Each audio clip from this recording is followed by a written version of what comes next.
on Cryptex land. Get off the ship and take a walk. Take any guitar and start your own band. Here you can sing, here you can talk, here you can say whatever you want. Here you can stay, become a mutant. Just try to be nice. For hate there is no space. Don't skate on thin ice. You better not run that race. The race of the trolls, the race of the hate. I will show you the rules. Don't hate but create.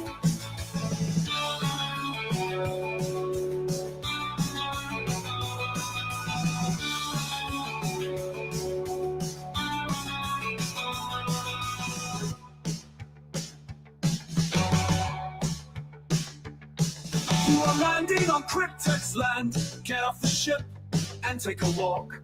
Take any guitar and start your own band. Here you can sing, here you can talk, here you can say whatever you want. Here you can stay, become a mutant. Just try to be nice. For hate there is no space. Don't skate on thin ice. You better not run that race. The race of the trolls, the race of the hate. I will show you the polls. Don't hate, but create.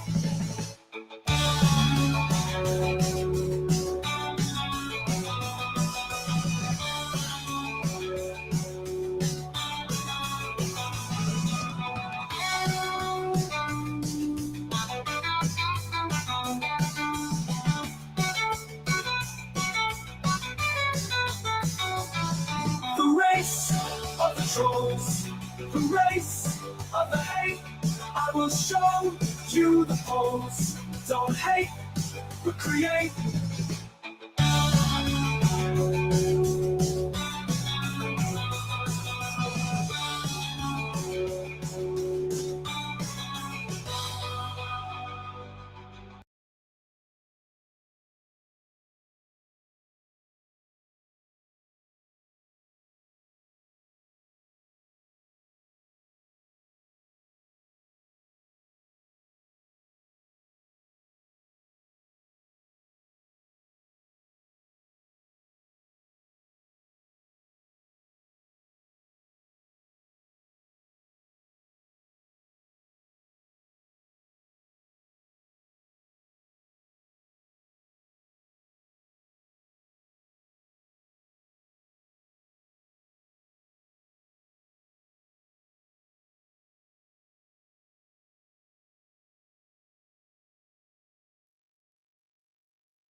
Tell me about Anthony Schatz. Why did you create that profile? I don't really know. I was just lonely, you know what I mean? Just talking to people. I don't know why I did it really. And were you ever trying to meet these girls in real life that you were talking to? No, never. Hey, he said, well, I'm at Foster Park, me and my girlfriend. So I went to Foster Park because he said he lived in Galveston, Indiana. And like, he went to different states. So he said he was in Kokomo for a little bit. I had my friend go with me actually. And he was pissed off. I have not met him face to face. And he sent me a really, really, really shitty message and said, you know, I should cut your throat for this and watch you bleed out, blah, blah. Why would you bring someone with you? And snapped on me. He said, he kept sending me messages and messages and messages. One day I woke up to probably more than 25 messages from him. And he was saying he knows where I live and all this and that. And he said, you know, I can kidnap you if I really wanted to. Was that time when you met him in the park, was that the only time you met him in person? Yes. When you were in that situation, did you at points feel like I need to stop talking to this guy, or what sort of? There was many times, but I was scared because of, you know, like I said, he said he knew where I lived and he knew my family, and knowing his voice, right? Do you think he Yes. sounds like Bridge Guy, the audio that police released?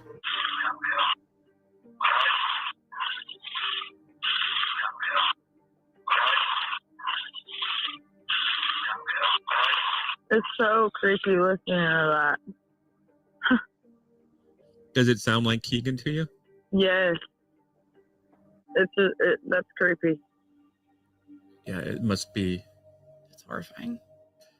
It's awful to think about what might have happened to you if you'd not taken your friend with you to the Yes. park that day. Yes. Yes. That's good. Did he ever talk, you mentioned he threatened you after that. Did he ever talk about weapons or anything like that with you? He had guns, and he would show me pictures, like send me pictures of guns and shit. Was he trying to scare you? I think he was, like, to show me, like, I got guns, so don't mess with me, blah, blah, type. I think people should know that, he may have acted sweet and everything, but once you got to really know him, he was like another, like, he was a demon, like,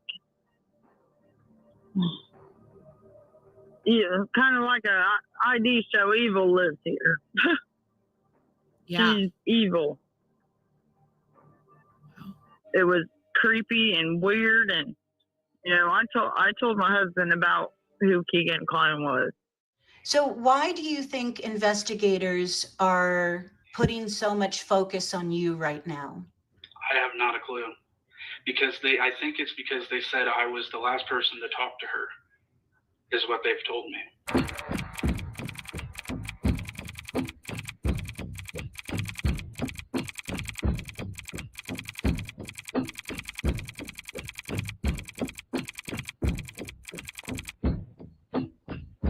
And then she shows up at the bridge and they're abducted and later found dead. Right. And that was not you. No, 100% not. Think you're going to be charged with anything related to Abby and Libby's murder? No, I don't. So the state police haven't threatened that? No. I believe in particular that KEGAN Klein checks every box as far as what a serial predator / killer would be. KEGAN had made contact with Libby and he had groomed her for a long period of time. It was months. The police discussed it, in the transcripts. They were questioning him. 90 to 95% of serial predators, serial killers, they spend their waking hours fantasizing. Now let's look at KEGAN for a minute. He makes up these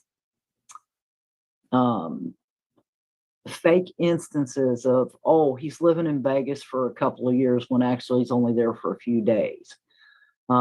He's got this great band and he's been on the road and he's got all this money and, he's Anthony Schatz or he's Emily Ann and, he's got all kinds of cash and he's got fake accounts and, he's using fake accounts to procure images from little girls because frankly, if they saw him for who he really is, they'd be like, hell no, I'm not gonna, not attractive at all.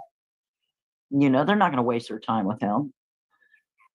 And so, he's living out these fantasies with a lot of serial killers. They make their fantasies become their realities.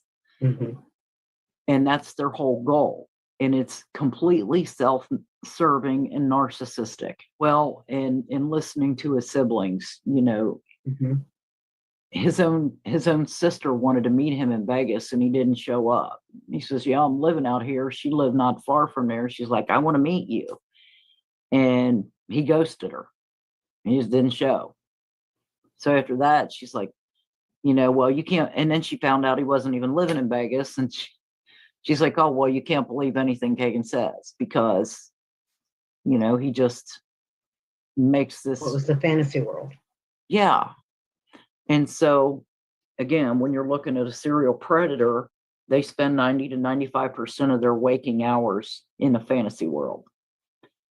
in their sexual fantasies and their fantasies of murder. Now we're going to talk about social media. You know, he uses methods and means. KEGAN, whatever you want to call him, uses methods and means. He's already perfected this to where he's had hundreds of images, many girls that sent him nude photos and nude videos, doing specific things. And so this isn't something that he just started one day and then decided this was going to happen. This is something that took a long time of development. We don't know what devices police haven't found and what stuff he erased, or, you know, what they weren't able to locate. But I can guarantee this probably started for him at, 16, 17, 18 years old into adulthood. It's not something that just started. It does, and it doesn't just stop either. Right? This behavior doesn't change. So they don't get rehabilitated, just because they go to jail for a couple years.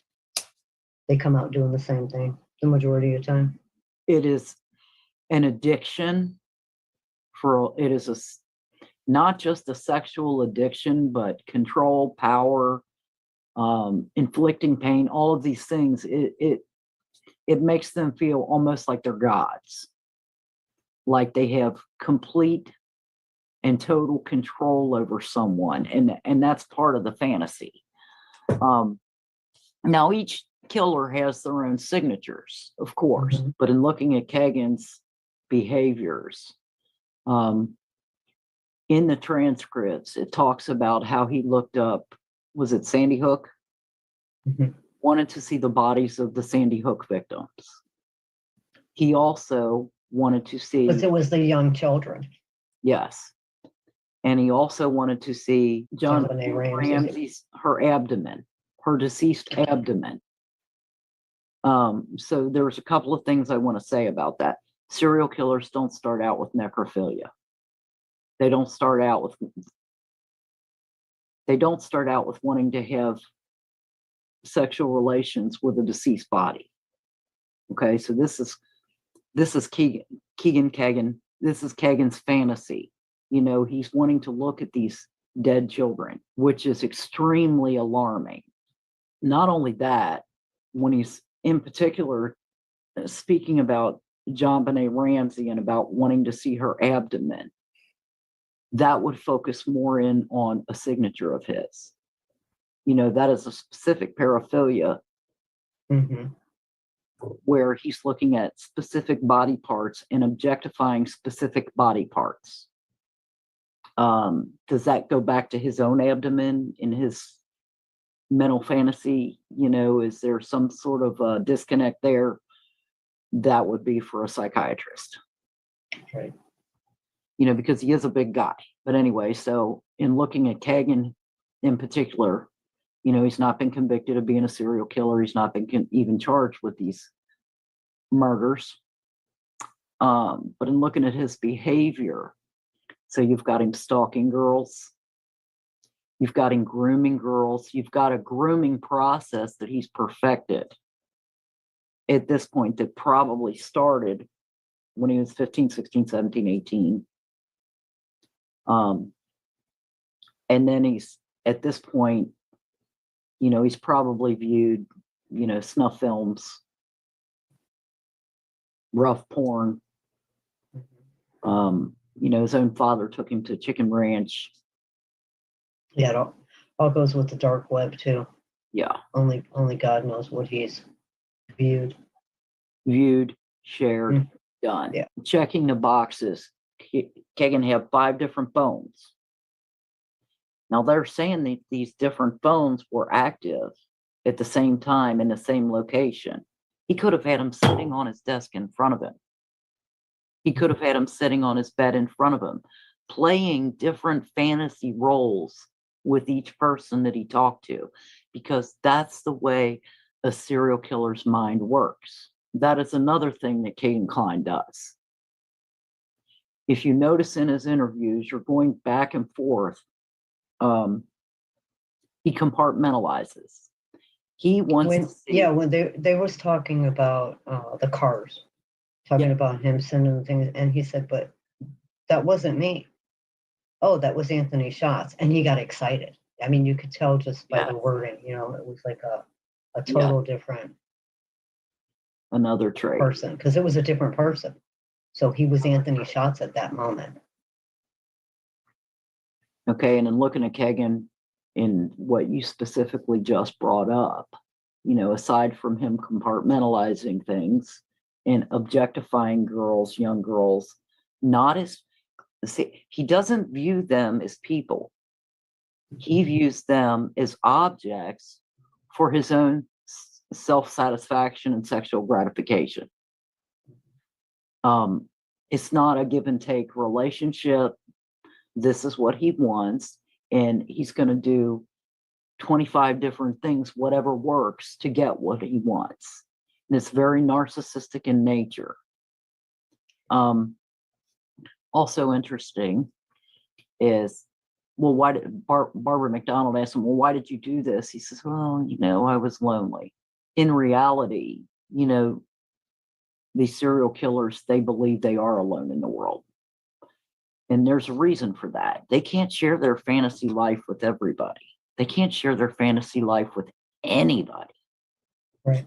Because if they do, they're caught. They know it's wrong, but they do everything they can to make their fantasy become the reality. And so what was KEGAN doing? You know, he's texting these girls, setting up Snapchat, Instagram, things that are easily erased that he thinks are gone forever. And, you know, this is his secret life. There's the public life, the family life, and then the secret life. And so in his secret life, he's setting up and grooming these children. And he's having them send photos of him, and he's sending them fake photos because he knows that if he sent photos of himself, they're not. It's over. It's over. Yeah. You know, he's using bait. That's a perfected art. It's not something you learn to do just like that. That is a perfected thing to do. And in talking with people, the police were saying in the transcripts, well, you know, on this phone, it's one person, but on this phone, it seems like an entirely different personality. Well, yeah, because they become chameleons. Yeah, he was portraying that person. Yes. He's not portraying who he really is, because who he really is a secret. He's portraying who he wants them to think he is. Mm-hmm. So he's acting. In every scenario, he's acting. And what does a chameleon do? What does a predator do? They change their hunting tactics. So we see him as a serial predator changing his hunting tactics. We see him stalking. You know, the one girl, she talked to him supposed to meet up with him, and then oh poof, there's somebody outside her window with a ski mask on. Now, was he proven guilty in a court of law? No. Statistically, the odds of him being a serial child killer and sharing his first victim with someone else, or a victim with someone else, is almost unheard of. Now, it has been done. Toolbox killer, you know, other killers that brought people in, but it is extremely rare. And I'm saying, like, the odds are like 97% that someone else did this with him against it, you know, not, you know. And they said, well, the police were pressuring him. Everybody's questioning Tony Klein because of the way KEGAN was raised and the way his siblings talked about him and what life was like for KEGAN as a child. Saying that Tony Klein was a very brutal man, sexually assaultive man, physically assaultive man, a bully, a thug, all these things. And what I say to that is, I'm not shocked by it. The thing that's alarming about Tony Klein to me is that the text from the 12 to 13-year-old that said that she had sex with KEGAN and his father at the same time. That is because pedophilia is learned behavior. Right. And I've asked myself this before, was KEGAN being molested as a child? Was he molested? And if so, who was doing it? Mm-hmm. And where did he learn this behavior? Because it is cyclic in nature. Pedophilia is cyclic in nature and it is learned. He asked another girl, KEGAN did in particular, if she would let his friends gangbang her. And so that account that was set up was actually being used as a payout as well. They were putting money into it, but it was Yeah, that was the money, right? so they're being Yeah, they said there was an Anthony Schatz money account. right.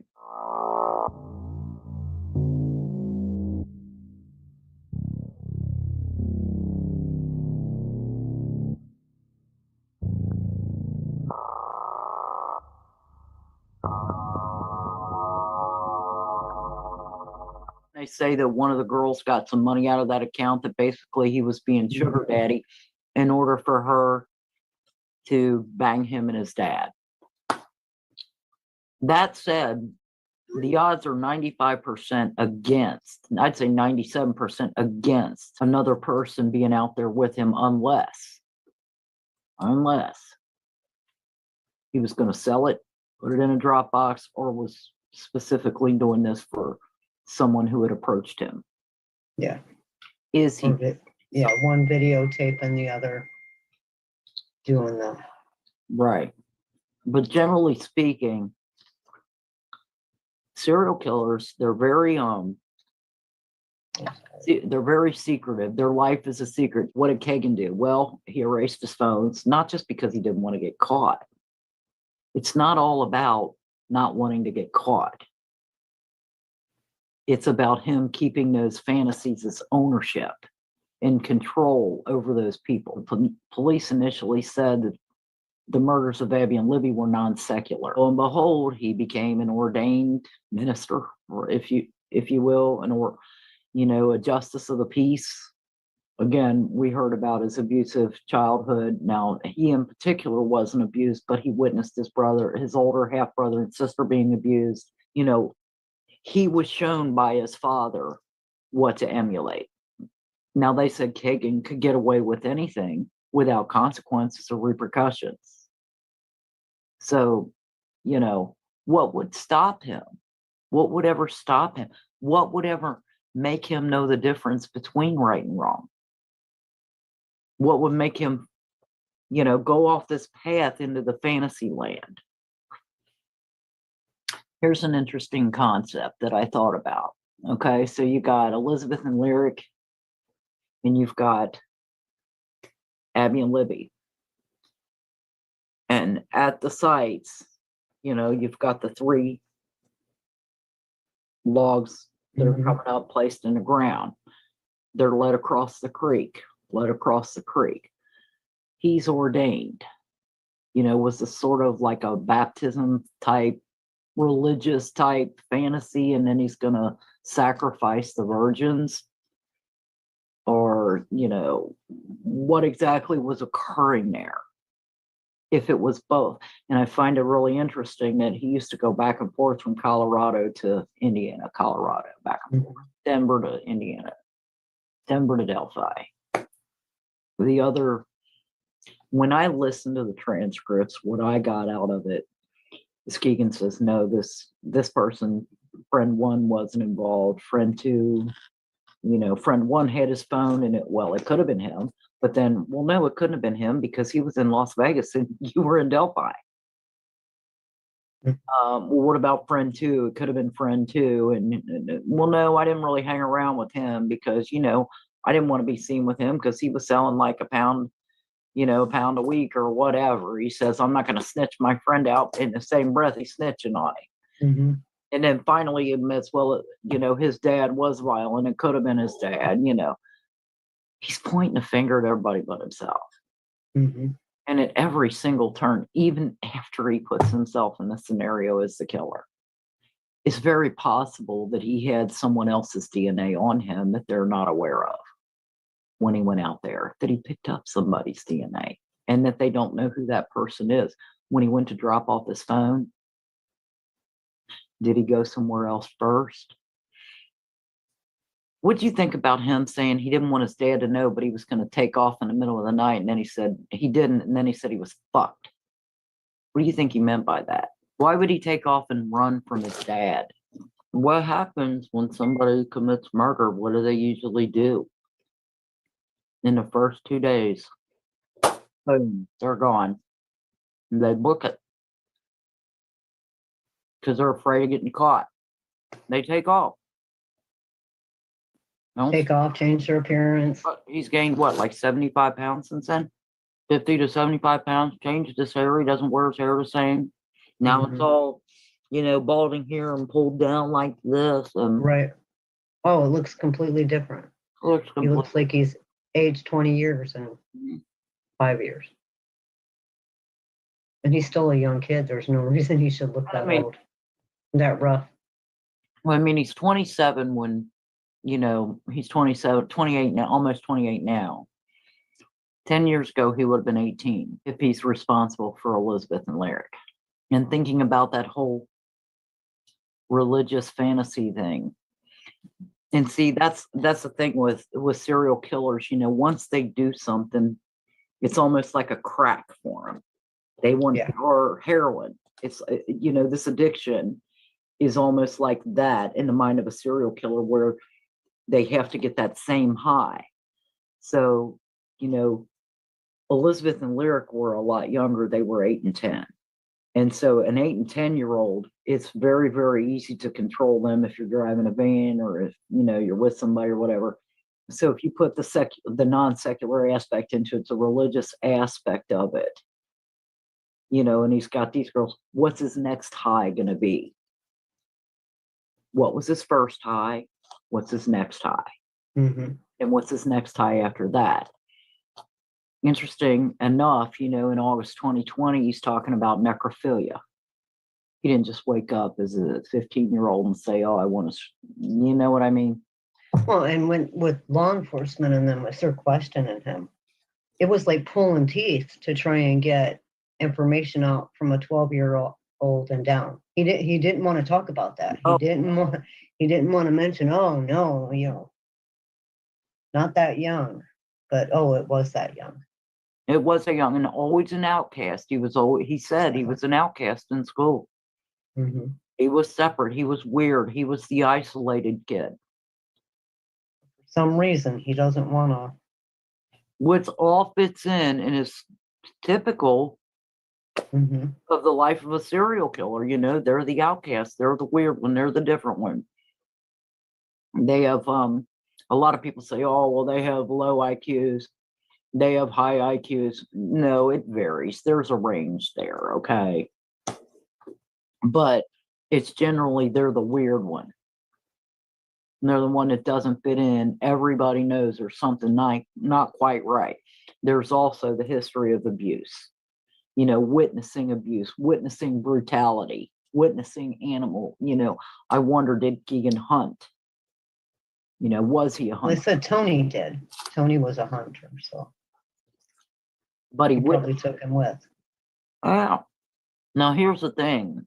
If Tony was involved in this, maybe KEGAN did it and his car wouldn't start, couldn't get the hell out of there, doesn't have a license, so he's screwed. What's he gonna do? Call Pop. Dad's never punished him for anything in his life, according to his siblings. Those are his half siblings, blood. Right. He could get away with anything, and Dad would have protected KEGAN because KEGAN was his favorite. So if he's out there, his car breaks down, what's it going to do? It's going to call up Pop. Pop, come get me. You're a car guy. Fix this. Get me the fuck out of here. The police said in their statements that the person on the bridge was the killer. So they have to know from whatever video, guy coming across that bridge is the killer, from whatever they have that they didn't share with the public. Or the other thing is too, if he's facing a capital charge, which he very well could, it's a high profile case. It's premeditated. It's depraved indifference. It's all these horrible, heinous things. He could be facing a capital charge. If his dad was involved, he's not going to turn on his dad. And the police keep saying they're missing that one piece. They're wanting dad to identify his son. Why? So he can get a needle in his arm? He's not going to turn on his son and get him the death penalty. Right. And Tony Klein's not going to throw his kid under the bus so they can put a needle in his arm. No, there's a lot more questions now that the transcripts have come out, but it's clear, in my opinion, he was there, in my opinion.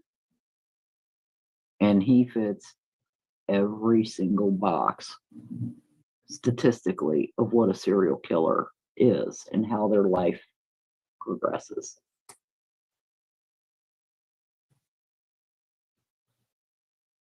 I'm sure there's going to be more coming out in the future. And they keep pushing his trial out, in my opinion, when they were questioning him about who was at that house and who was on the other phone. What's he going to say? It was my dad? Not going to say that. He's not going to put a needle in his dad's arm. Investigators tell Klein, 8 o'clock in the morning at your house where you and your dad lived, 2 separate devices. See the numbers here, how they're the same? Log in, log out. One device, log in, log out, all within minutes of each other to the same Anthony Shots Snapchat account. The detective also tells Klein, regardless of what you say, there are 2 different authors of those messages. They're not both you. They're both your devices, but the phrasing is different. It changes. It's not the same person.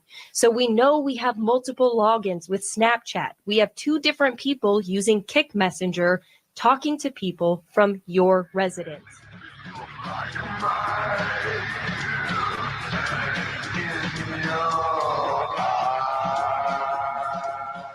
From all of your investigations, what can you tell us about the Zodiac?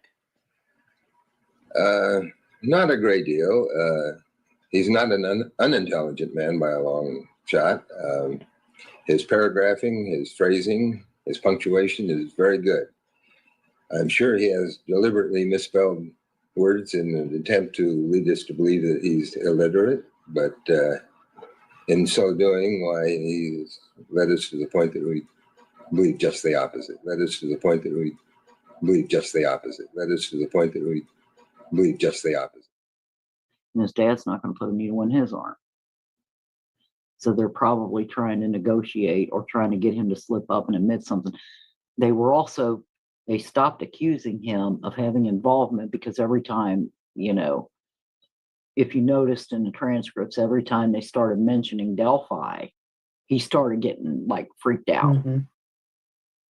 Yes. He wanted an attorney. He didn't want to talk. Nope. I want my attorney. Yeah, they don't want to mess up the case. Of course not. They wanted him to keep talking so they could, Yeah, the more he talks, the more he might slip up.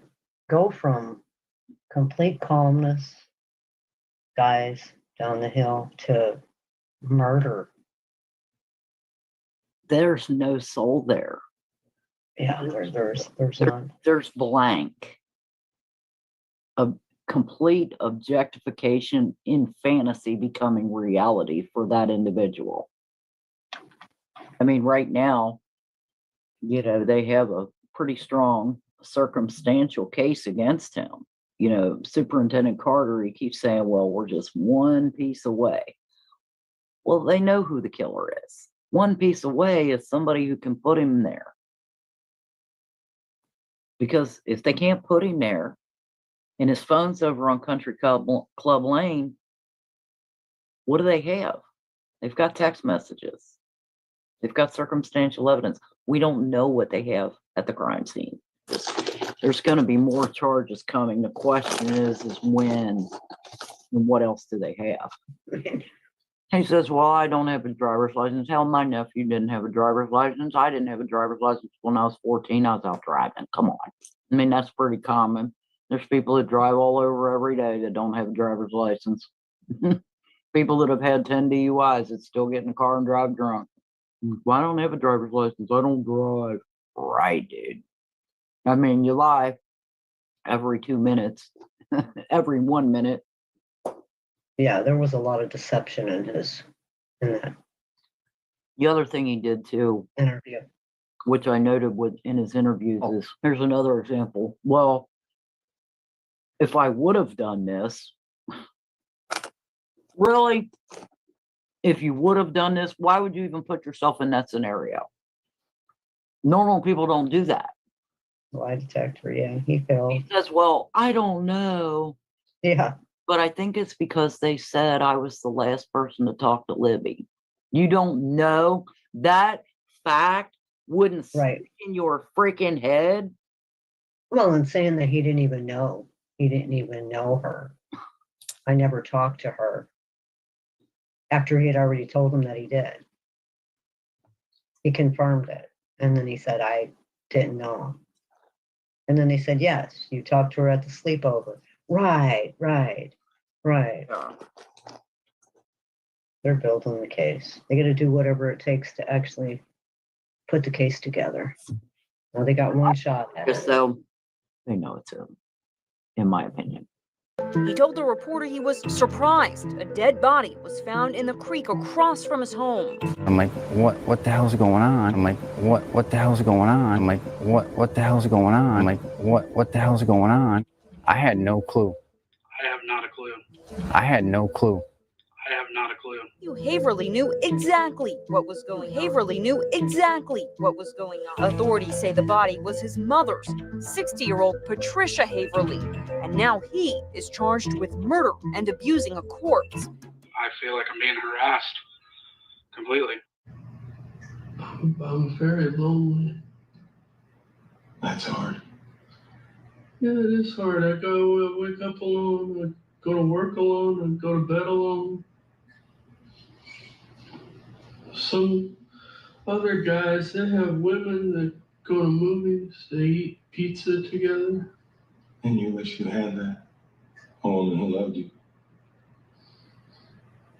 Kind of spiraled out. I mean, I didn't have a girlfriend. I was a lonely guy. And I started talking to girls online, and it just kind of spiraled into something.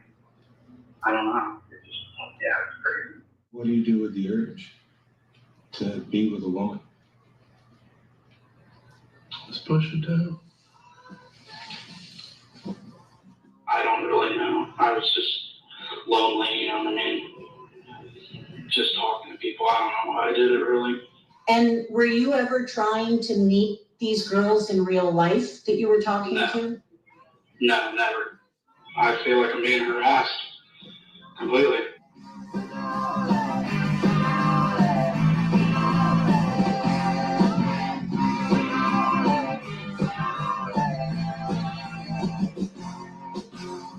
It came out that Klein had basically sold his old man, Tony Klein, sold him out completely. And he had said that they had driven a red Jeep down to the bridge, that his father got out of the vehicle, was gone for a couple of hours, and came back and he was muddy and bloody. And that they then drove over the bridge, and that's when they tossed the knife and the cell phone into the Wabash River, which ultimately law enforcement thought enough of it to drag that river. Yeah. So, but what came out also that at that hearing is that law enforcement said that, they went to the cameras that they knew were in the area, the same ones that have seen vehicles coming and going, and that they were never able to place that red Jeep coming or going. The defense brought up, well, there's ways into Logan's property through the cemetery that wouldn't be caught on camera. 10 starts now. We're following a developing story out of Peru tonight. Indiana State Police searching the Wabash River, and it may be connected to the case surrounding KEGAN Klein. News 8's Cody Adams joins us now live from Peru, where police were searching. Cody. Yeah, it was here at Wabash River. We're on the bridge right across from the Kelly Avenue Bridge where ISP was searching earlier today. Our partners, the Murder Sheet podcast, shared photos showing divers in the Wabash River near the nickel plate bridges for motorists and pedestrians. State police has placed flags marking spots in the river where they had been searching. The murder sheet reports the search is connected to KEGAN Klein. He faces 30 child porn-related charges for using the Anthony Schatz social media account to get sexual images and videos of young girls. Police have said that account may be linked to the murders of Abby Williams and Libby German in Delphi in 2017. Court records unsealed last week show state police had court permission on August 19th to take Klein out of the Miami County Jail in Peru, but would not specify why. The murder sheet reports it was for a search of the river. Court documents also say Klein was in negotiations with prosecutors, leading to a delay in his next court appearance. We spoke with one resident who's shocked something like this would be going on in his hometown. We live here in a Mayberry type of community, and we don't know what's going on for the most part, but, we still care. Klein has not been charged in the Delphi case. In fact, no one has been arrested in the murders. ISP has still not made a public comment about the search here in the Wabash River. Reporting live in Peru, Cody Adams, Wish TV, wishtv.com, and follow us. So, I mean, they're obviously going for it, Yeah. And if they have that phone connection, if they have that data from the phone that puts them anywhere in terms of contacting Libby and drawing them out to the bridge that day, it's very interesting because, the state came back during that hearing and said, look, well, both their phones were at the residence. So, but who gives a shit? Yeah. Like, what about burners, man? It's like that means nothing. They could have had their phones because they're not idiots. They left those at the house. Yeah. And they're operating with burners, or they don't bring their phones, which is, if you're going to be committing heinous crimes, it's advisable not to bring your cellular device with you because it's literally you're on the grid. It's a tracking device. It's going to, you're caught. Yeah. Hello, guys. How are you? Thank you for being here. What do you think about the video I just played? To me, it's clear that there's a connection between the clients and Richard Allen. I think Richard Allen is involved and the clients as well. What's my theory? I'm not gonna repeat it here again. Just want to see what are your thoughts about this. Let me go to the chat. I'm a little bit late in the chat, and we'll see. So Annalise, she disagrees with me. Without something more specific, I think it means at some time. We could even argue that he never named Libby, and stuff was taken out of context.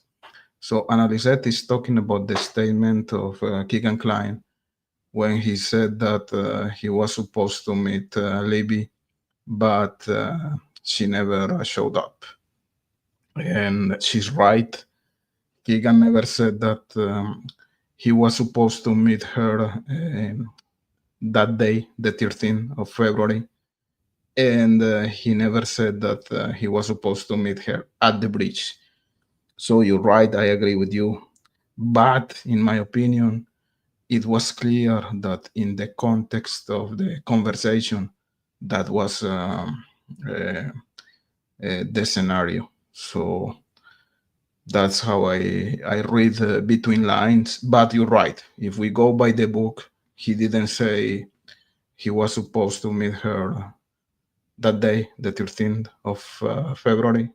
And he didn't say at the bridge, but we read between lines. To me, that was implicit, that was clear, that was in the context of the conversation. But we are free to disagree. So I'm glad you're here, and as I said, I know it's late in your city, but it's glad to have you here in the chat. Sindal, my good friend from the Netherlands. Happy to have you here, man. I think you are my second moderator. I have Farmer, I have you. I have to put more moderators here because Sometimes this chat is a little bit shaky. Last time was, oh my God, it was crazy. And you were not here, only Farmer. So happy to have you here, man. Don't dox me, one of the usual suspects. Thank you for being here, man. Love your comments. I know you're more in the Odinism side, and I respect your opinions. There are a lot of questions that are not resolved here yet. Miranda, the interesting part to me is at sentencing, KEGAN cried and admitted he knew what he was doing was wrong. Yeah, he's something. Huh? We know that KEGAN is something. I just think that there's a clear connection. And you know what I think. I know I'm very repetitive. KEGAN Kline confessing at the Grissom Air Force Base, then the Wabash River search, and then the arrest of Richard Allen. To me, that's very suspicious. And it's even more suspicious right now when we hear Holman, the detective Holman, who is playing the angel, now going into those YouTube channels, talking about the case. But one of the questions he doesn't want to answer is about the Wabash River. He said clearly during those interviews, I cannot answer anything about that. So why? You know why, guys. That's clear as crystal, in my opinion. Annalise, KEGAN cannot be charged for Delphi because his phone was busy all day in Peru. Heaven knows that the locations of his burner phones, or he's smart enough not to take a cell phone to a double homicide. That's the same thing Bob Mora was saying in the video we just played. If you're gonna go to kidnap someone, if you're gonna go to kill anyone, you're not gonna go with your normal or your usual cell phone. Of course, you're gonna take a burned cell phone. Simdal, crocodile tears. He's sorry that he got caught. We have wife Lilith. I'm so glad you're here, wife. Remember, if anytime you want to come here, you're welcome to discuss about the case. Miranda, Day Tripper, another usual suspect here. KEGAN Kline's online behavior after the murders is really interesting as well. I agree, 100%. Day Tripper, constantly checking for updates about the girls. I think everyone was doing the same, but yeah, just the type of searches he was doing, the John Bennett Ramsey injuries, the abdomen, the Sandy Hook, how long DNA lasts. That was really weird. He was looking for the address of the Marathon gas station of Delphi. That was really, really weird. We know about the ski mask. We know about he and his father going to Vegas after the murders. And to me, the connection is the Wabash River. I'm gonna play a video, guys. Here, I know now that we are talking about this, I think you're gonna like this video. Give me just 1 second. I'm gonna look for it. Don't be impatient. And give me just 1 minute, guys, here. I want to know your opinion about this because I put this video in private, but I'm gonna put it public again. So I know I'm cutting the flow here. Just looking for my video. Put it like 2 months ago. It's coming soon, guys. Sometimes I'm a little bit late with this computer here. Anyways, I think it's clear that the clients and Richard Allen, they are connected, and that's what I'm gonna play right now. What's my theory here? Oh my God, cannot find it.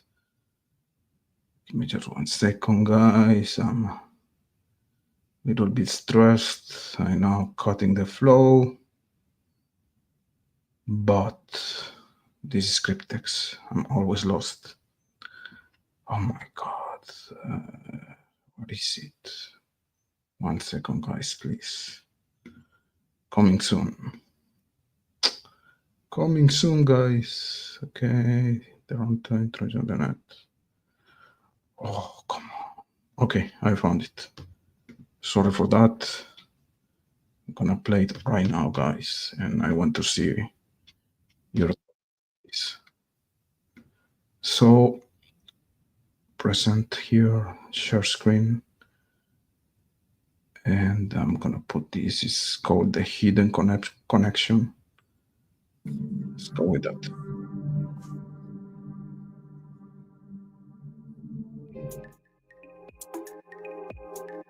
The Delphi murders sent shockwaves through America. 2 young girls, Abby Williams and Libby German, brutally murdered.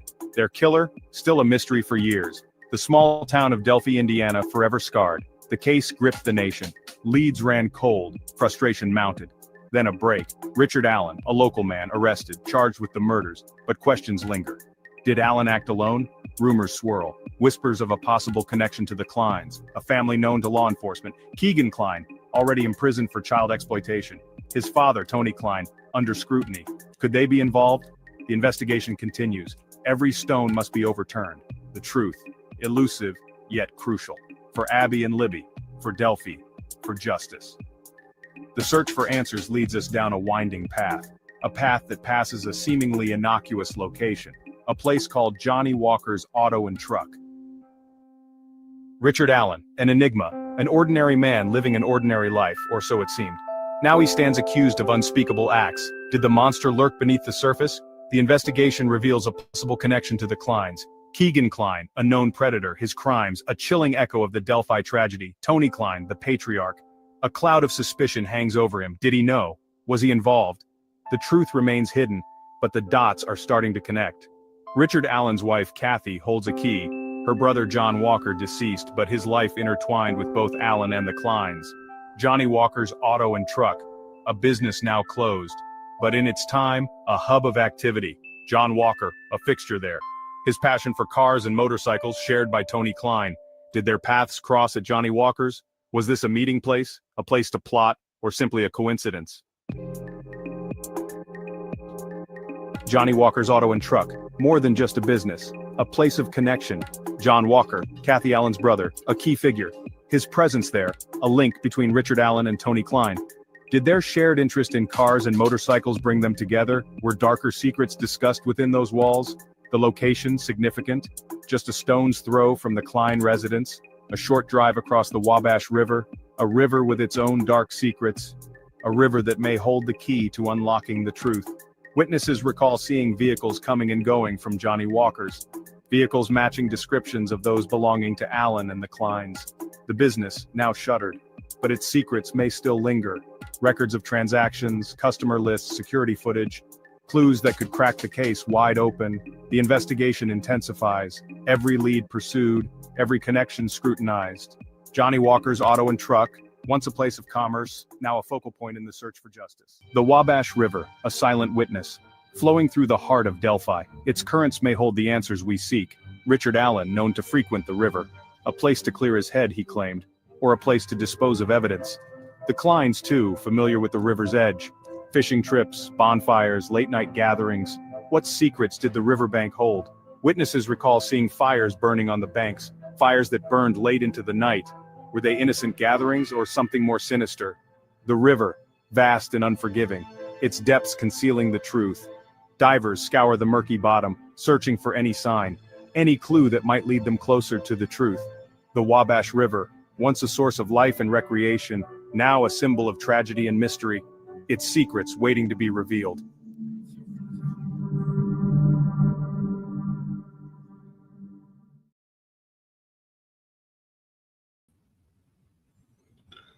So that was the video, guys. That's my theory about the connection between the Allens and the clients. That car shop in Peru. Remember that the day of the murders, Richard Allen went to Peru, the town where the clients lived at the time. So I'm gonna go just with the comments here. There are a lot of coincidences here, and I know that coincidences happen, but it's too much, guys. Too much. It's too much. So Keegan Klein, he blocked Libby days before of the murders because Libby was annoying him. Why is that? Do we know why Libby was annoying Keegan? Did she know something about the clients? That's really weird. To me, that's an interesting factor. Now, other point here, we have the money, the Anthony Schultz money account going to Libby's. And we know that Keegan Klein was sending money to his victims via the Cash App application. We have the testimony of one of his victims saying that he was sending her money to buy Victoria's Secret shoes and stuff like that. But he was sending just $10. Anyway, maybe $10 or $15 is a lot of money for a girl. But he was doing that. He was sending money to his victims.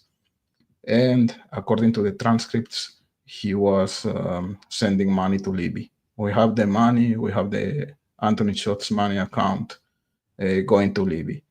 We know that he was supposed to meet the girls, but they never show up.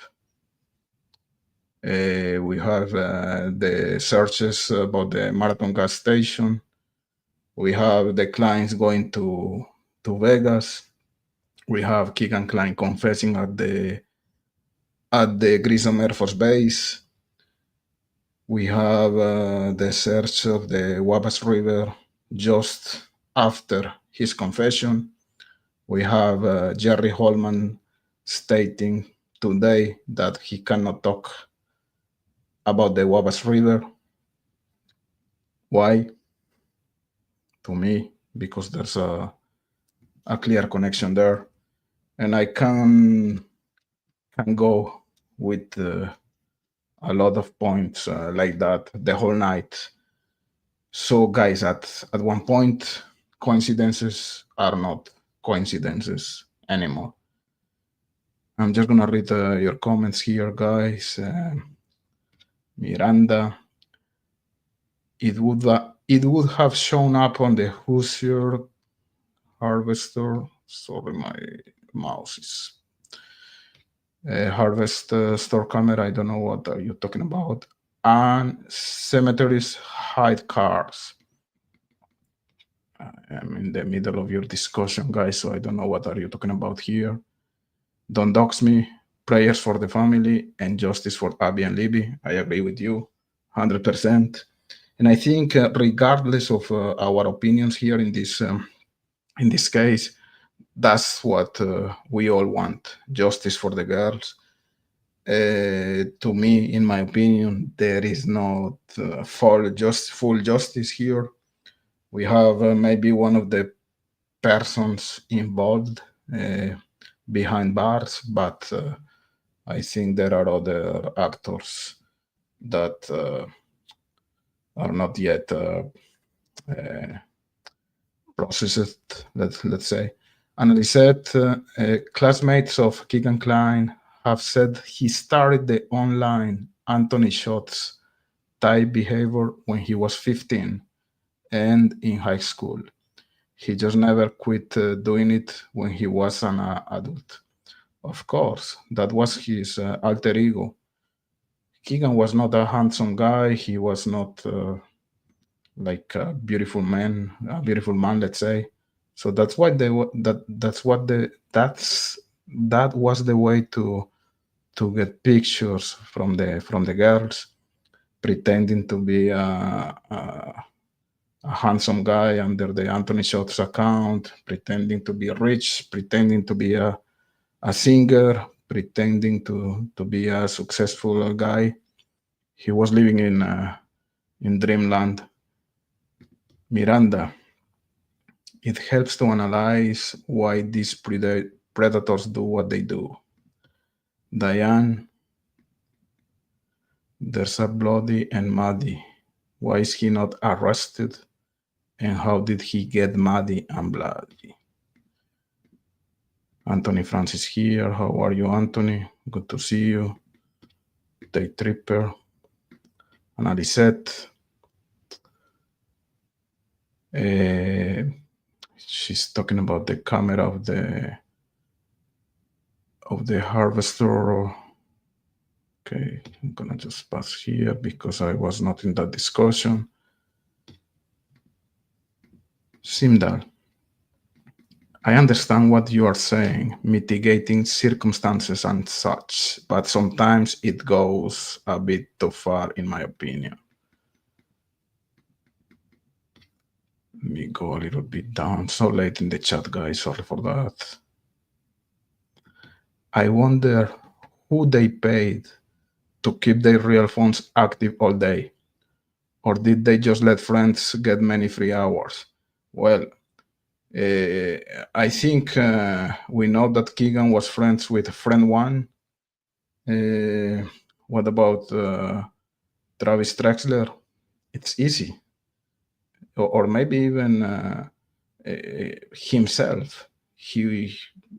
Maybe it was just Tony, the one who went to the cemetery, and KEGAN was playing with both cell phones at the Peru's residence. Who knows?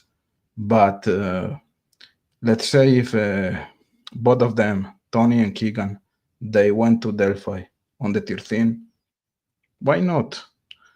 Travis Trexler could be there manipulating the devices. Friend one, not impossible. If we are talking about a ring here, I don't see why it's not that possible scenario, let's say. Per Maiden wins. CVS would sell burner phones and have records, serial numbers for all phones sold there. Day Tripper, great video. Thank you, Day Tripper. Thank you for that. I suppose KEGAN Klein could bought his cells there. He could bought cell phones everywhere. Miranda, I don't want to mention another channel. You can do it, no problem. You can mention any channel here. But my friend Aspen Connor is doing a live stream, so I have to go. That's perfect. No worries, and I like Aspen. But I wanted to tell you this KEGAN video was extremely informative. I'm glad you liked the video, Miranda, and say hello to Aspen. Of course, sometimes we are all broadcasting at the same time, so it is what it is. Thank God KEGAN is locked up. That's a good point, Miranda. And I hope he's gonna get the full sentence he got. I think it was 43 years. But the problem is that Tony Klein is free. So if Tony was involved, he's just walking free with murder. So we have Allen, we have KEGAN behind bars, thank God. But Tony is laughing at us. Aspen Rocks, I agree. He's good. Let me go. Maybe after Cryptex is done, announce someone else live is. The state is impeding the case for some reason. Timmy's Legacy. Hello, Barbara. So, guys, you know that Timmy's Legacy is the channel of Barbara Hall, and her channel is to try to get justice for her son, Timmy was murdered, and that murder was really weird. I did a show with Barbara talking about the case, and we have to do another show, Barbara. So I'm gonna text you to see what's coming. We have to dig in that case. We have to make some noise. Your son deserves some justice. That's really fishy, guys. If I invite you to subscribe to Barbara's channel and to watch the video we did together, is awesome. And also Steve from True Crime Web is working on that case, so go watch Steve as well. Anthony France, I just can't believe this was a chance encounter. Me too, 100%. Simdal, what time is in Netherlands right now? It's almost 5 or 6. Anthony, France, same. Too many coincidences. Too many, guys. Too many. It's not possible.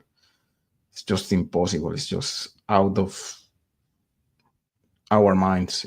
Out of our mind. I agree when people say that coincidences exist. 1, 2, 3. Okay. 4, 5, 6, 7, 10, 8.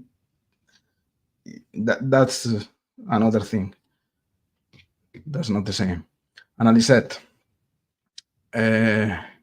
did Keegan Klein say to an investigator that he was supposed to meet that girl, or was it a related reply when told Libby was dead? Oh my God, I was supposed to meet that girl, but she didn't show. Well, actually, Keegan, he didn't say that to an investigator. Keegan was talking with a friend of Libby's.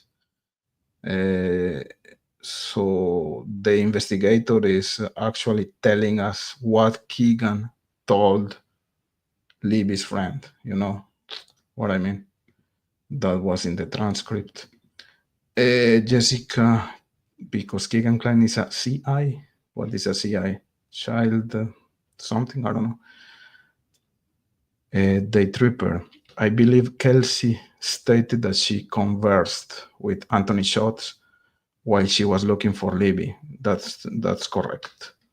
I think she was talking to him via Instagram chat. You're right. Don't dox me. Anna, I'm not sure who he told, police or murder sheet, but I think he was planning on meeting him.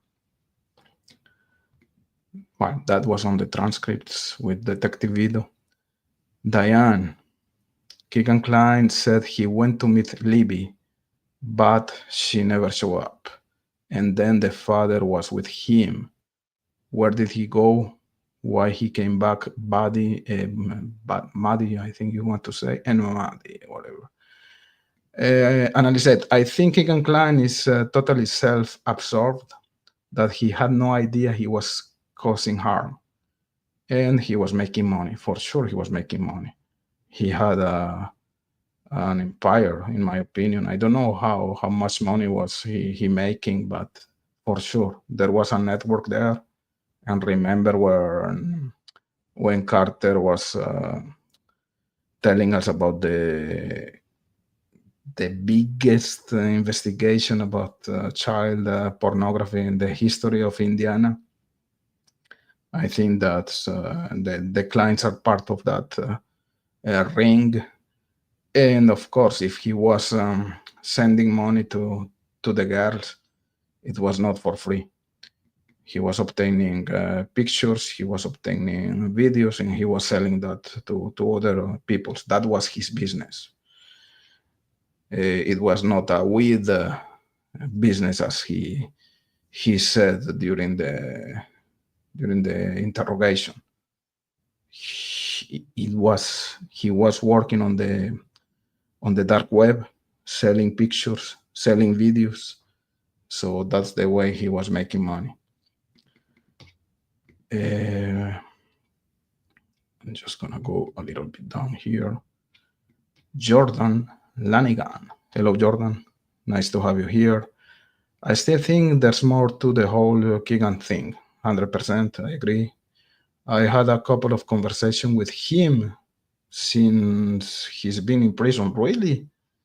Can you please send me an email? My email is in the description of the channel. He won't go into general population because he gets too many threats. Oh, if you were in contact with KEGAN Klein, I really want to talk to you. So my email is cryptexdelphi at yahoo.com. I'm really interested in your information. So that's cool, Jordan.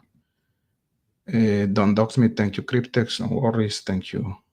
Don't dox me for being here, for your support, for making shake the algorithm here. And as I said, then there's that information that KEGAN Klein called the gas station in Delphi that morning. That's really weird, and that's not the weird thing. The weird thing is that the video of the Marathon gas station was lost by miracle.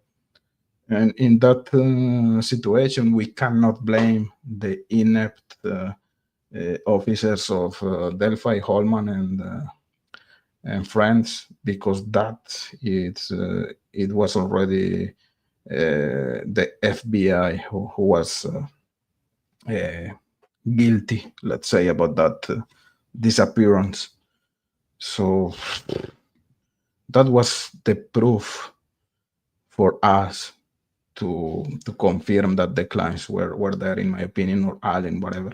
There was a huge information in that video, in my opinion, but it is lost, as a lot of things here in this case. Hello, Annalisette. I hope you're well. Me too. I hope you're well. Do you have any issue, Anna? I lost that. Day Tripper. She's talking about the Grey Hughes. I don't know what's the conversation here between you guys. I lost that. Jessica. Annalisette is saying hello to Barbara. So remember, guys, to go to Barbara's channel. She needs our support here. Anthony France. Yeah, the Marathon gas station search has always been intriguing as well, of course. It's another mystery here in this case. There's a lot of mysteries here. It's like, come on, 1 mystery, 2 mysteries, 3, but how many of them we have here is crazy. Simdal is answering to Day Tripper. That eluded me completely. I don't know what's that about. And I said, someone in a chat yesterday claimed that Tony Klein gave KEGAN $20K to go stay in Vegas. This is a rumor. I don't know who was the source of that information. Jordan, KEGAN updated his cover photo after the murders. It was a picture of a song. I remember that. A song cover he released, but it has Abby's birthday on it and a rose, and her middle name is Rose. And not only the Facebook account, go to the Twitter account of KEGAN Klein. He already deleted a lot of tweets, but I have those tweets. And like 90% of his tweets were about throats. It's really weird. It's insane. He had a fixation with throats, and we know what happened in this case. And he was, how can I say, posting lyrics of songs where throats were in those lyrics. Maybe I'm gonna post the video I made about the KEGAN Klein Twitter posts because he was really fixated with roads, and I don't know. It's something weird. Anyways, Day Trooper. I was under the impression Anthony Schultz was the last to communicate with Libby, but I cannot source it. Well, according to the detective that was interrogating Keegan Klein, he was the last one having contact with Libby, at least via social media. Annalise said, at minimum, I think there's evidence that Keegan Klein's phone contacted Libby's phone the morning of the 13th. I agree. I think we all agree with that. And he had called the gas station in Delphi that same morning. Don't know what I mean. Don't know what it means. But to me, that means that he was going there. And after a couple of months, he confessed that he was at the cemetery in a red Jeep with his father, Tony, and Tony went to commit the murders with someone else, and he had some fun. Anthony Franz, Keegan never worked where Keegan never worked. Where in the hell did he get money? In the dark web. He was making money in the dark web. He had a big collection of nude pictures from the girls and the boys he was contacting via social media, via the Anthony Schultz account. That's the way he was making money. It was an empire. So that's the answer. Day Tripper, the Klein trip to Vegas soon after is a little... Again, it's one of these 100 coincidences here, man. It's crazy. His face gives me nightmares. I agree. Don't dox me. I can't believe how incompetent they were at getting gas station video. But probably someone who works there, he knows. And the thing is that someone who worked there was killed or he died like in an accident. Something happened with the person who was working there. And I don't know, the responsibles of the disappearance or the accidental loss of that video at the Marathon gas station were the FBI. And remember that the FBI, they were fixated with Ron Logan. They really wanted to blame Ron Logan in this case. And but still, maybe there's something there. But I don't know, let's say they found the Kleins or Richard Allen or someone else in that videotape that was not like in the same line of their theory. If they wanted to blame Ron Logan, maybe that's why the video of the Marathon gas station disappeared magically. I don't know, I'm just speculating here, but it's a little bit weird. And again, family said the girls were in contact with friends that day, that they planned to meet classmates at the trails. Arrived too late, friends gone. Anna, Sleuth Intuition had interesting information about absolute filth posted on Kathy Allen's deceased brother's social media after his death. I heard something about that too.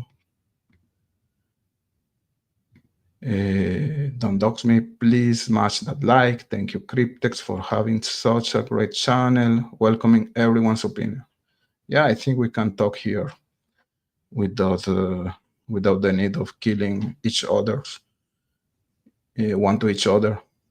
Some of you guys, you believe in the Odinism theory. I believe in the Klein's connection. Some of you guys think Allen was the only one. This is a place to discuss. We can do it in a civil way here. No worries about it. USA Libertarian, they won't admit it, but law enforcement thought clients were involved, and they still think about it.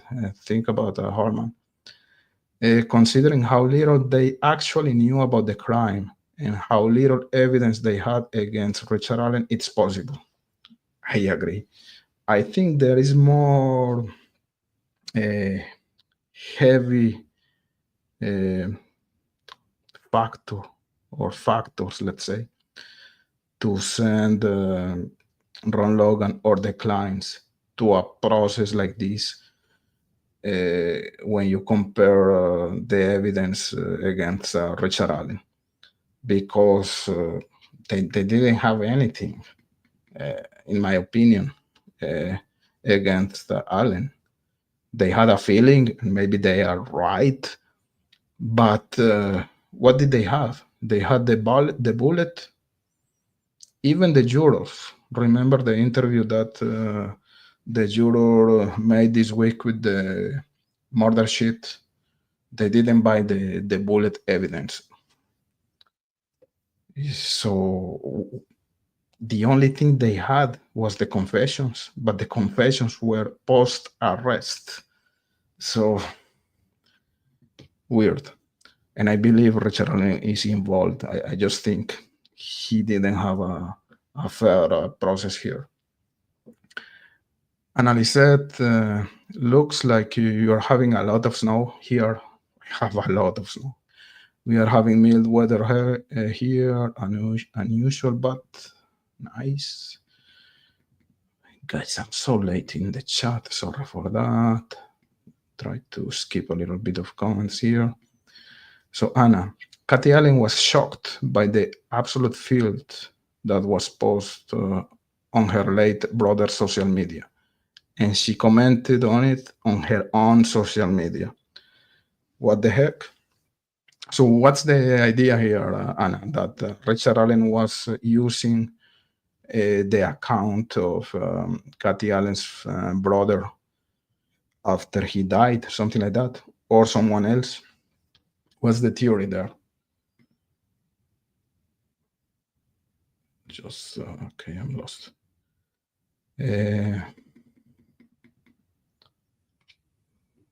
USA, I have no idea what the problem was, but something was definitely wrong with the investigation. Something, everything was wrong.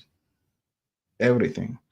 Let's say, just for the sake of the discussion, if Richard Allen was actually the murderer and the only one, he went to talk to the police the day after the murders, and he took like 7 years to have it with that fishy dueling tip narrative. The investigation was crap, was horrible.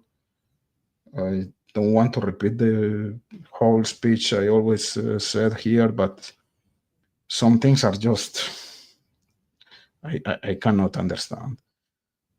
Just that sentence or that statement saying that the sticks were not elements or items of evidentiary value.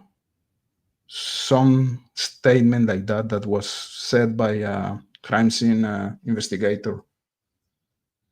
Oh my God! So for real. And some of the viewers here are minimizing that statement, saying that that's normal. That is, oh my God!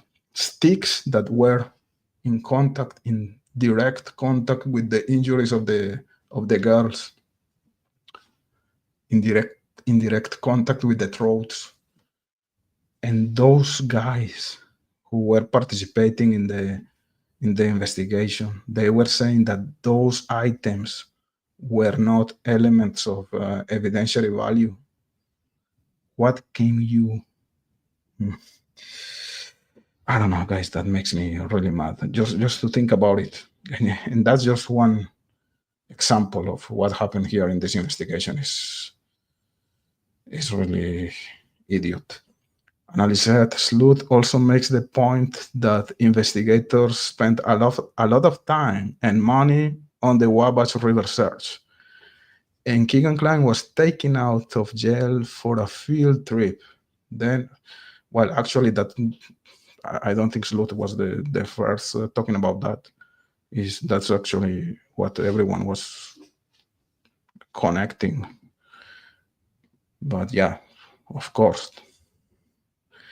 I believe Keegan Kline got a secret deal. I believe so. Anna. I'm gonna skip a little bit of comments, guys, because I'm so late here. So why don't the Rockaways, how are you? Thank you for being here.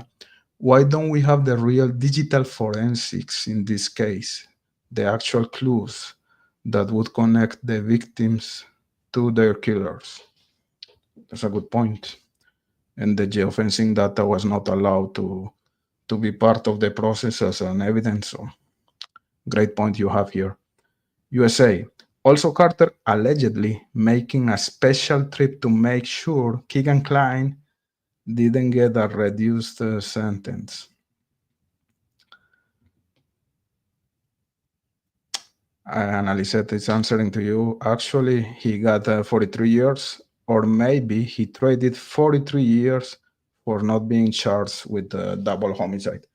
I agree. That's my hypothesis, and I think he's not gonna serve 43 years. There's some negotiation there, and he's gonna walk free in a couple of years, in my opinion. But let's see, speculation at this point. Diane always thought if Keegan Kline, also his father, were involved. Yeah, most likely, in my opinion.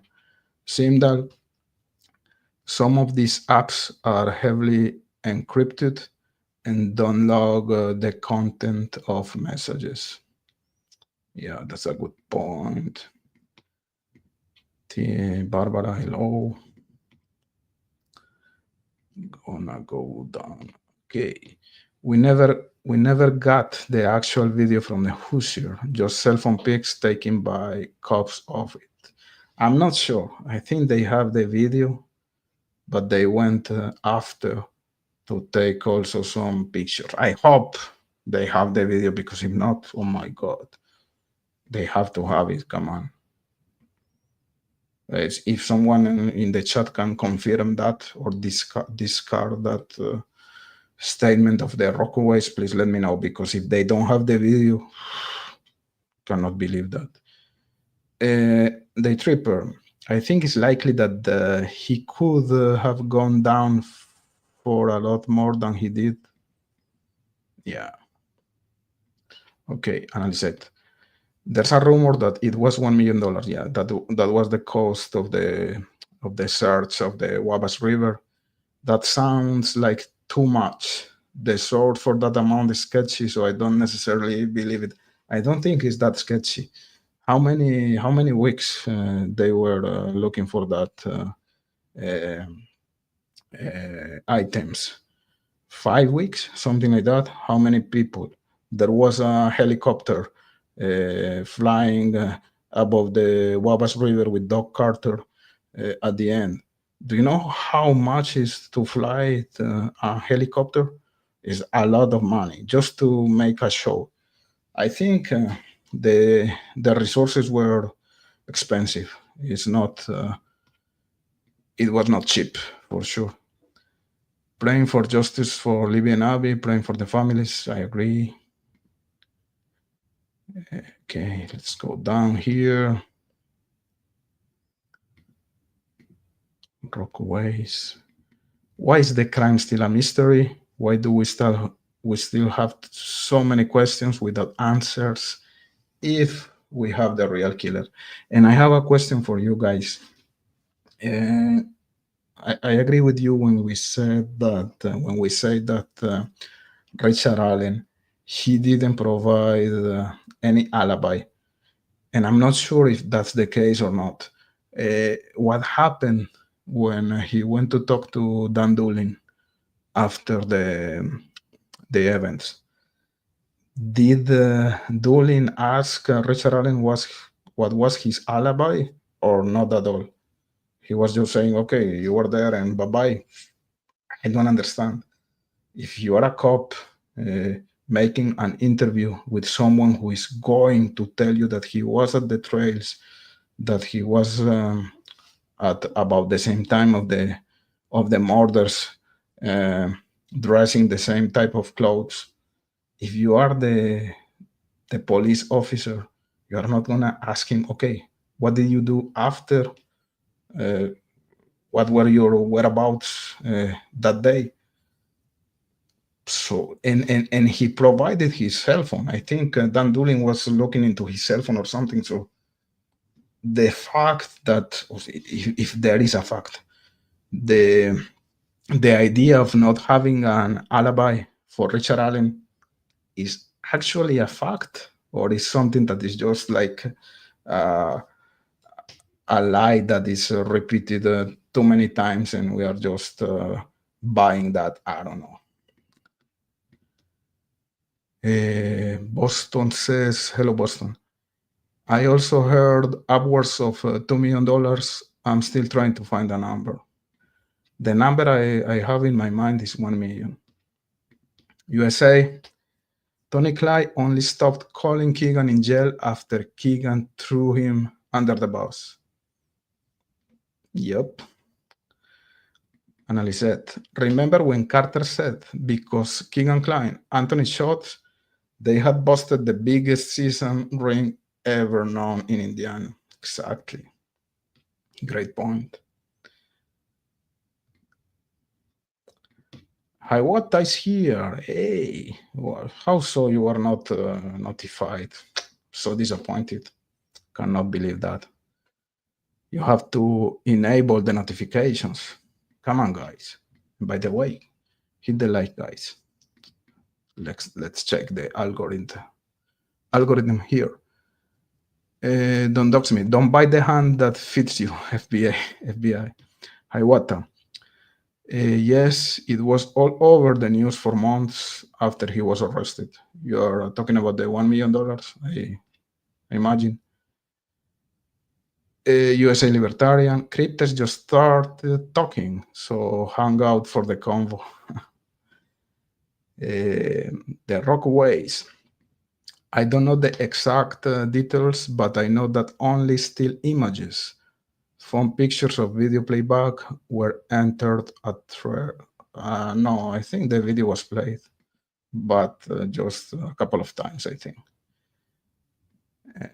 Okay, so late here, guys, in the chat. Annalise said, those figures seem too high. I disagree. I don't think it's too high. Maybe part of a bigger investigation, the whole season ring. Remember the report that Carter flew to France, because of the platform called Yellow. Yeah, and we didn't hear too much about that trip.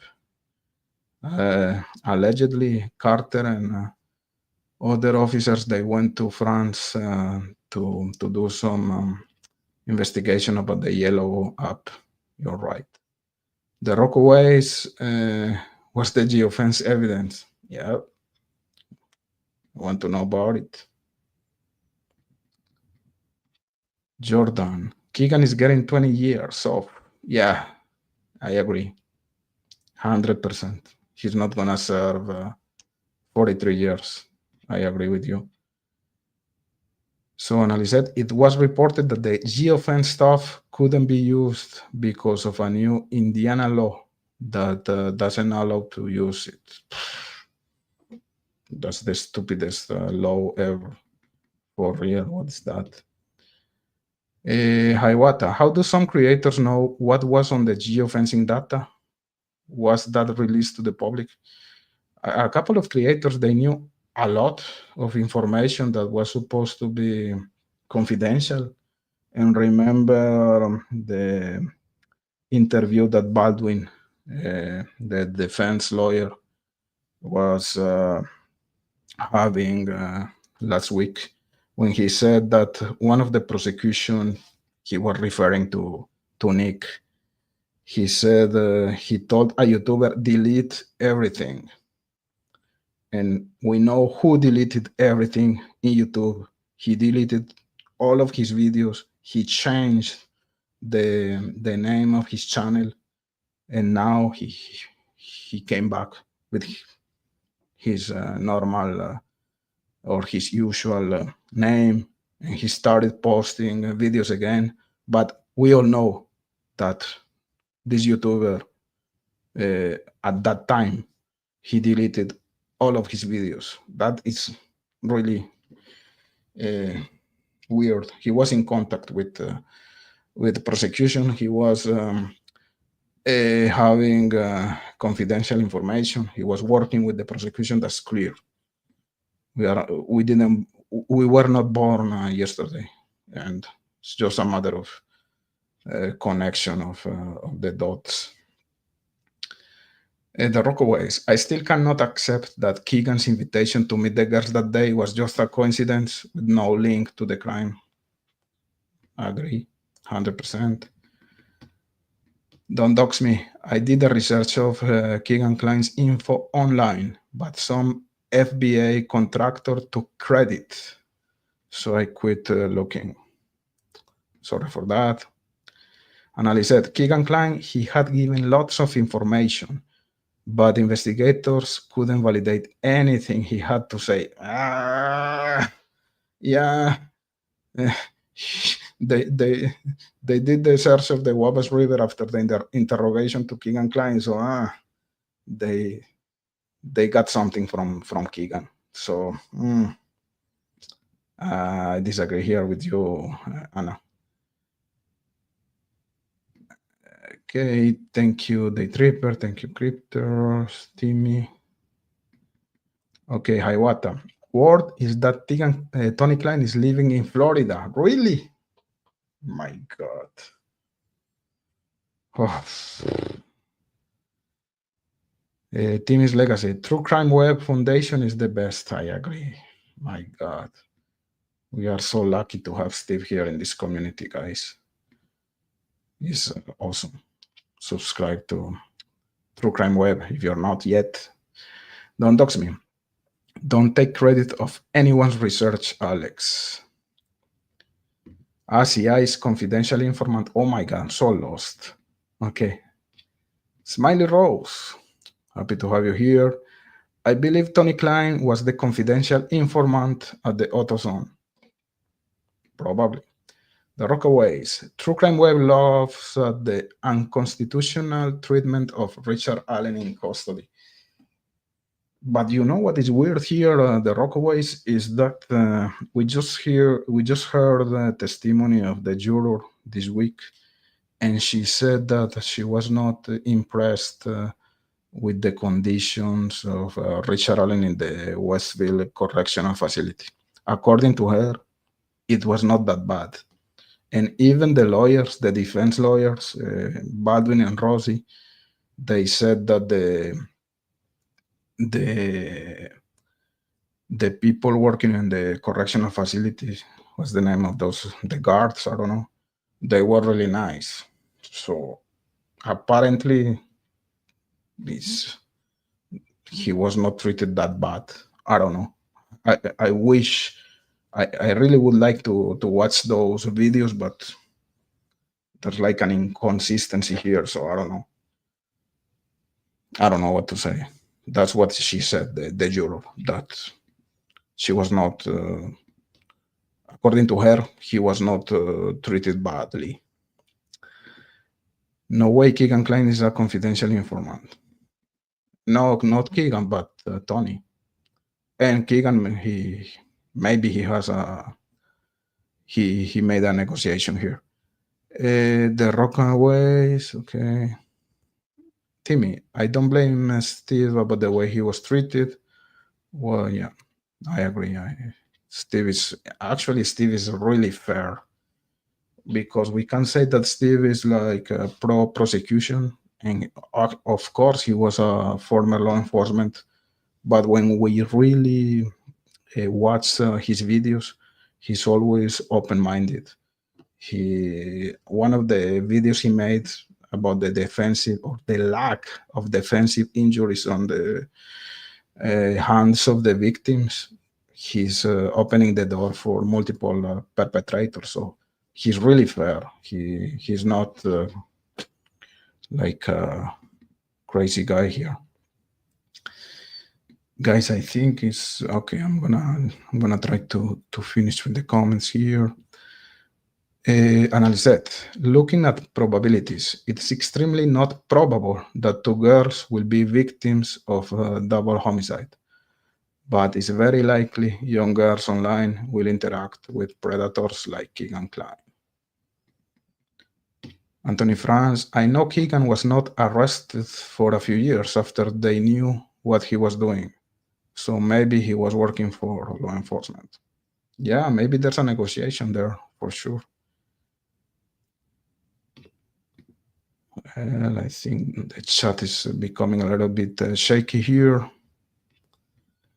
Linda, I want to know why Grino was talking to Klein in October. What is that about communications between Grino and Kegan? I don't know what you're talking about. Linda, is interesting. Don't dox me. Simdal, the ISP is so incompetent. They hire horrible contractors for cyber stuff. In my opinion, they wouldn't ask us for info on Anthony shots. Elizabeth K is here. Okay, I'm just coming in. Help me understand. Are you saying there's a connection with Kegan Kline and Richard Allen? Yes. And if so, what is the connection? Well, you have to watch the video I just put a couple of minutes ago. But the connection is in Peru. The connection is the Anthony Shots account. So you have to watch the video. I'm doing a little bit of clickbait here for you. Simdal, okay. Annalise said, Steve has never been unprofessional, I agree, in discussing any part of the Delphi case. Yeah, for sure. He's the most professional guy in this community. I respect Steve so much. USA Libertarian, too much to unpack. True Crime Radio has expressed a lot of concern with the investigation, the judge. Yeah. Richard Allen was treated horrible and wasn't even supposed to be in prison in the first place. I agree, but why is the juror saying that he was not treated bad? I don't know. Maybe they didn't play the videos where he was being like tortured or something like that. I don't know. I'm just saying that we had that idea that he was really treated very bad, but now, according to the juror, that was not the case. That was not her impression about it. Okay. Guys, I think I'm gonna stop here. Sorry, there's a lot of comments I couldn't read. I have to work tomorrow. I have to prepare a report, so I'm going to sleep a little bit. I know in some places like UK and Netherlands it's very early, and in other places it's very late, like in Annaliset's city. So thank you guys. It was really cool to talk to you. I hope you enjoyed the chat today. And please keep, if you have any comments or something, put your comments in the comment section. Send me an email if you want to discuss anything about the case. And yeah, stay in touch, guys. Hit the like, subscribe. Thank you guys. Stay in touch. It was really cool to have you here today. Bye.